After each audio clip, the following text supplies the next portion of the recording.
North take symposium में मुख्य आकर्षणों में एक स्वचालित मल्टी टेरेन वाहन है। इस वाहन का इस्तेमाल एलओसी और इंटरनेशनल बॉर्डर पर निगरानी में किया जा सकता है। मानव रहित वाहन के शीर्ष पर कैमरे लगे हैं जो विरोधियों की गतिविधियों की तस्वीरें कमांड कंट्रोल सेंटर को भेज सकते हैं। भारतीय सेना को लेटेस्ट टेक्नोलॉजी के साथ इक्विपमेंट्स देने का काम जो है वो लगातार जारी है। जो हमारे नए इनोवेटर्स हैं वो नई नई मशीनें ईजाद करते हैं ताकि भारत की सेना दुनिया की सबसे बड़ी सेना बन जाए। आज यहाँ पर हम मौजूद हैं नॉर्थ टेक सिंपोजियम में, जहाँ नए नए इनोवेटर्स आए हैं। जो नई इनोवेशंस हुई हैं पिछले साल से उनको एग्जिबिट किया जा रहा है। ये बताने की कोशिश की जा रही है कि हमारे जो इनोवेटर्स हैं उन्होंने किस तरह की मशीनें बनाई हैं। देखिए यहाँ पर ये एक स्टॉल है, यहाँ आप देख सकते हैं कि वेपनरी भी है, लेकिन खास मैं आपको जो बताऊंगा इसमें ये जो व्हीकल है ये ऑल टेरेन व्हीकल है। यानी कोई भी तरह की कोई भी अगर किसी तरह की जमीन हो, चाहे वो पहाड़ हो, चाहे वो ढलान हो, चाहे वो दलदल हो, वहां पर ये व्हीकल जा सकता है। इसके ऊपर आप देखिए सामने लगे हुए हैं कैमराज। ये जो मशीन है जब ये ऑपरेट की जाएगी उसके बाद इसके जो कैमरे सामने लगे हुए हैं ये कैमरे पिक्चर्स लेते हैं और सीधे कमांड कंट्रोल सेंटर को भेज देते हैं। यानी जिस तरफ से ये जाता है, अगर एडवर्सरी की तरफ से किसी भी तरह की कोई भी नापाक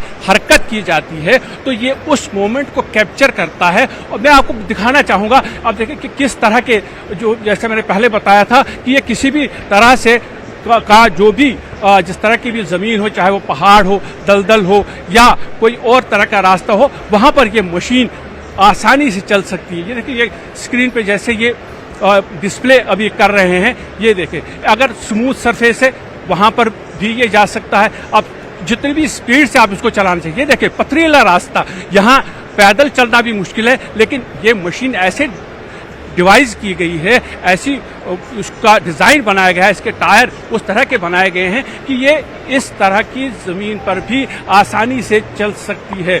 ये व्हीकल जो सर्विलेंस के काम आएगा, चाहे आप बॉर्डर हो, चाहे कंट्रोल लाइन हो। आप देखें पानी के अंदर भी ये मशीन चल सकती है। और ख़ास बात जो है, हमारे पास पहले से भी कुछ ऑल टेरेन व्हीकल्स मौजूद हैं जो आर्मी ऑपरेट करती है, लेकिन इस व्हीकल की एक ख़ास बात ये है कि ये बिना किसी आदमी के, बिना किसी फौजी जवान के भी चल सकती है। यानी ये ऑटोमेटिक मशीन है, अपने आप चलेगी और उसको चलाने की ज़रूरत नहीं है। यानी अगर आप इसको कोई सा भी टास्क देंगे, आर्टिफिशियल इंटेलिजेंस को इसको देके आप इसको कोई भी टास्क देंगे कि आपको उस तरफ जाना है, वहाँ पर आपने टोह लेनी है, वहाँ देखना है कि किस तरह की एक्टिविटी है, और ये सारा वो काम करके दे देगी। और इस बारे में और कुछ जानकारी के लिए हमारे साथ मौजूद हैं जो इस कंपनी के रिप्रेजेंटेटिव हैं, उनसे जानना चाहेंगे कि किस तरह की technology. Sir, all terrain vehicles पहले भी थे, ये वाला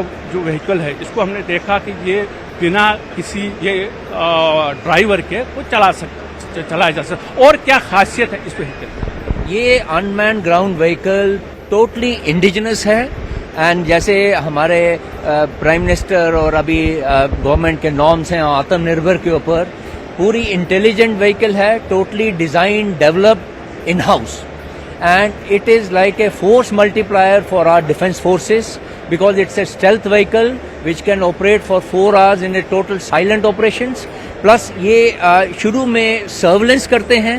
जो पिक्चर इसके कैमरा से आती है वो आप बैक स्टेशन पे भेज सकते हैं, which is to the range of 8 to 10 kilometers, and then our infantry and then our tanks can move on. ये जो व्हीकल है ये वर्क कोलैबोरेटिव मैनर में करती है, master slave configuration, because like I said intelligent vehicle है, 2-3 vehicles can move together. It can carry A payload of 350 kgs। हमारे पास एक दूसरा वेरिएंट है जिसमें 450 kgs। थर्ड वेरिएंट जो है वो ट्रैक्ड वर्जन है, जो आप डेजर्ट, स्नो, हर टेरेन में इसको चला सकते हो। इसमें आप एक रिमोट कंट्रोल वेपन सिस्टम भी फिट कर सकते हो। अगर आपने एनिमी को टारगेट करना है, it can also take on firing. इसकी मल्टीपल एप्लीकेशंस हैं। It is an amphibious vehicle which can move inside the water also. तो it is very good for our services. Already ये व्हीकल डिफरेंट ट्रायल्स हो चुके हैं इसके at different range. हमने trial snow में किए हैं, डेजर्ट में किए हैं, इन्फेंट्री के साथ किए हैं, एंड ऑल्सो विद आर्मर्ड। तो उनको इसकी काफी वैल्यू एडिशन लग रही है, and now this is what we are looking for further actual induction into the Indian army. तो आपने सुना कि आपने देखा भी कि ये जो व्हीकल है खास जो डिज़ाइन किया गया है इसके कितने फ़ायदे हैं, और जैसा कि इस कंपनी के रिप्रेजेंटेटिव बता रहे थे उनका साफ ये कहना है कि इसके ट्रायल भी हो चुके हैं और अब फॉर्मली इसको इंडियन आर्मी में इंडक्ट किया जाना है, शामिल किया जाना है, ताकि इंडियन आर्मी इसके फ़ायदे उठा सके और एडवर्सरीज की तरफ से जिस तरह की नापाक साजिशें की जाती हैं उनको वक्त रहते ही ख़त्म किया जा सके। कैमरामैन आशू के साथ मनोज कौल, न्यूज़ 18